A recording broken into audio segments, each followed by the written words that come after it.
যে একটা কমিশন আমাদের দরকার, যেই কমিশনের যে রিকমেন্ডেশন গুলো থাকবে এগুলো তারা বিবেচনা করবেন।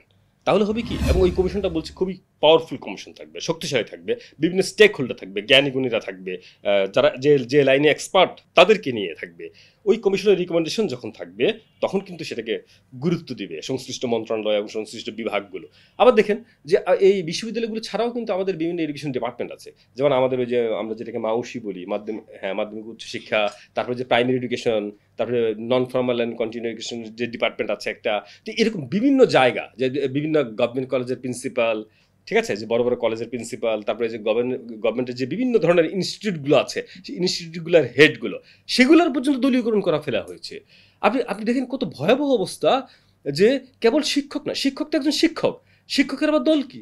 শিক্ষক ওই যে আমরা শরৎচন্দ্র বলেছিলাম না যে মরার আবার জাত কি, ঠিক আছে, যে শিক্ষকের আবার দল কি? শিক্ষক তো শিক্ষক, সবকিছুর ঊর্ধ্বে তার দৃষ্টিভঙ্গিতে থাকবে শিক্ষার্থী। আমার শিক্ষার্থী যেই দলই করুক, যেই মতে থাকুক, সে আমার শিক্ষার্থী। সে ছেলে হোক, মেয়ে হোক, গরিব হোক, ধনী হোক, সবকিছুর ঊর্ধ্বে যে বৈষম্যের কথা শিক্ষার্থীরা বলছে, এই এই লাইটে দেখা লাগবে। কিন্তু আমরা অত্যন্ত দুঃখের সাথে আমরা দেখেছি যে বিভিন্ন সময়ে যে এই লেন্সে শিক্ষকরা দেখতে পারেননি। শিক্ষকদের এখন শেখার আছে এই আন্দোলন থেকে, ঠিক আছে।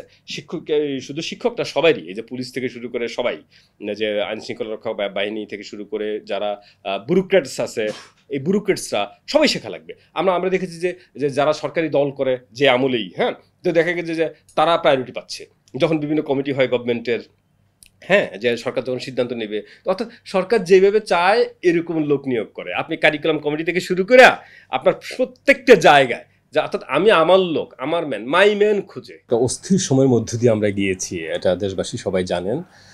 এবং বিশেষ করে সাবেক প্রধানমন্ত্রী যখন চলে গেলেন দেশকে এক ধরনের অরক্ষিত অবস্থায় রেখে, তো তখন কিন্তু আমরা অনেক ধরনের অপ্রীতিকর ঘটনা আমরা দেখেছি। হ্যাঁ, তো এখন এর মধ্যে আমরা শিক্ষা প্রতিষ্ঠানগুলোকে আমরা উত্তাল দেখেছি। আমরা বিশেষ করে আমরা দেখেছি যে খুবই দুঃখজনক যে পুলিশ বাহিনীর যে একটা মোরালটা কলাপস করেছে। হ্যাঁ, এই যে পুলিশ বাহিনীর যে বিধ্বস্ত একটা অবস্থায়, তারা যে মানে যে আমরা দেখেছি বহু থানায় আপনার হামলা হয়েছে, লুটপাট হয়েছে, অনেক পুলিশ সদস্য মারাও গিয়েছে।